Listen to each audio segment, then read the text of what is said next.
안녕하십니까, 소아청소년과 전문의 표진원입니다. 이번에는 영유아기의 호흡기 질환에 대해서 말씀드리도록 하겠습니다. 후두계염? 저번에 크루비라고 후두염이라 그러지 않았나? 후두염에 대해서 저번에 얘기하지 않았나? 후두염과 후두계염은 조금 다릅니다. 우리가 음식을 먹으면은 이 뒤에 있는 식도로 넘어가게 되죠.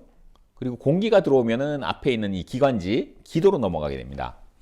그런데 음식은 식도로 가고 공기는 기도로 가고, 이게 교통정리가 어떻게 되는 거지? 이 교통정리를 누가 하느냐? 이 후두계라는 게 달려 있어요. 그래서 우리가 숨을 쉴 때는 이 후두계가 이렇게 열려서 공기가 이쪽 기관으로 넘어가게 되고, 음식이 들어갈 때는 후두계가 이 기도를 닫아버립니다. 후두계가 여기 달려 있거든요. 이 뚜껑이 이렇게 닫혀버려요. 그래서 음식이 이쪽으로 식도로 잘 넘어가게 되죠. 그래서 이렇게 닫았다가 공기가 들어올 땐 싹 열었다가, 요 작용을 아주 잘하는 거죠. 그래서 굉장히 중요한 역할을 하는 게 후두계인데, 후두계 염증이 생기는 경우가 있어요. 후두염이라고 하는 건 요 성대에 염증이 생기는 거고, 후두계염은 요 후두계 뚜껑, 여기에 염증이 생기는 걸 우리가 후두계염이라고 합니다. 이 후두계염을 일으키는 건 HIV, 헤모필루스 인플루엔자 타입 B라고 하는 인플루엔자 균입니다. 인플루엔자가 독감의 그 인플루엔자가 아니고 헤모필루스 인플루엔자 타입 B라고 하는, 이건 박테리아예요. 조금 헷갈리실 수 있는데 이건 어쨌든 박테리아다. 그래서 헤모필루스라고 하는 박테리아인데, 이 후두계염은 무시무시한 병입니다. 정말 무시무시한 병이에요. 생명을 위협합니다. 정말 사망률이 높은 질환이죠. 왜냐하면은 기도와 식도를 가르는 교통정리를 하는 아주 중요한 역할을 하는 뚜껑인데, 이 뚜껑이 부어버리면 어떻습니까? 공기가 들어갈 때 이게 착 열려야 되는데 이게 부으니까 어떻게 됩니까? 기도를 막아버려요. 그럼 숨을 못 쉬겠죠? 숨을 못 쉬니까 사망할 수 있습니다. 치명률이, 빨리 제때 치료하지 않으면 치명률이 굉장히 높습니다. 그렇지만 지금은 별로 볼 수가 없죠.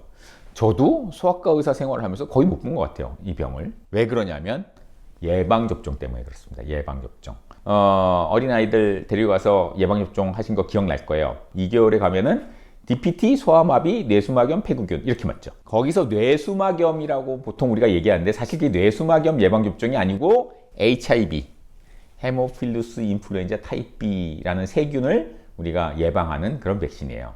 HIV 백신인데, 처음에 뇌수막염 백신이라고 하도 불러가지고 지금은 이제 엄마들 다 뇌수막염 백신으로 알고 있기 때문에 우리가 이제 구태여 그거를 HIV 백신이라고 말하면 어렵잖아요. 그래서 그냥 뇌수막염으로 부르고 있지만, 이 헤모필루스 인플루엔자 타입 B라는 세균을 예방하는 그런 백신이다. 그래서 이걸 지금 NIP라서 모든 애들이 다 무료로 접종을 하고 있잖아요. 그래서 모든 애들이 이 백신을 접종한 이후로는 이 후두계염이라는 병을 이제는 거의 볼 수가 없게 되었습니다. 아마 예방접종을 별로 하지 않는 후진국에서는 아직도 많이 이 병으로 아이들이 사망을 하고 있을 겁니다. 근데 우리나라에서는 예방접종으로 인해서 후두계염을 거의 볼 수가 없다. 이 후두계염은 증상이 굉장한 고열로 시작합니다. 38.5도 이상이 넘는 고열로 시작을 하고, 그리고 목이 굉장히 아프죠. 왜냐하면 이 후두계가 여기에 달리는 뚜껑이니까 통증이 굉장히 심해요. 그리고 이게 부으니까 기도를 막는다 그랬잖아요. 그러니까 숨 쉴 때마다 굉장히 시끄러운 소리가 납니다. 이러는 주 굉장히 시끄러운 소리를 내면서 숨을 쉬게 되고 침을 흘려요. 이게 삼키질 못하니까. 이 후두계가 부어서 식도, 기도를 다 막아버리니까 삼키질 못해요. 그러니까 침도 못 삼키는 거예요. 그러니까 침을 막 흘리게 되죠.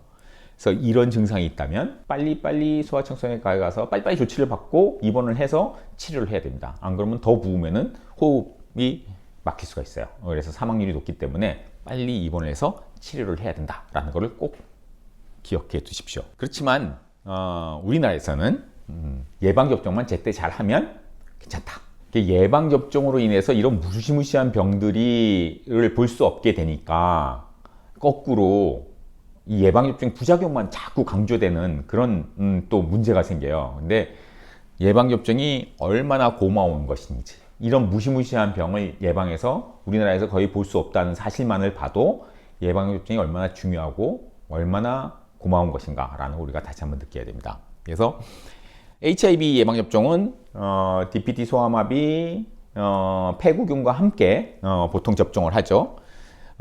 그래서 2개월, 4개월, 6개월, 그리고 12개월에서 15개월 사이에 4차. 그래서 총 4번 맞으면 완벽하게 예방이 되기 때문에 잊지 말고 제때 예방접종을 받으시기 바랍니다.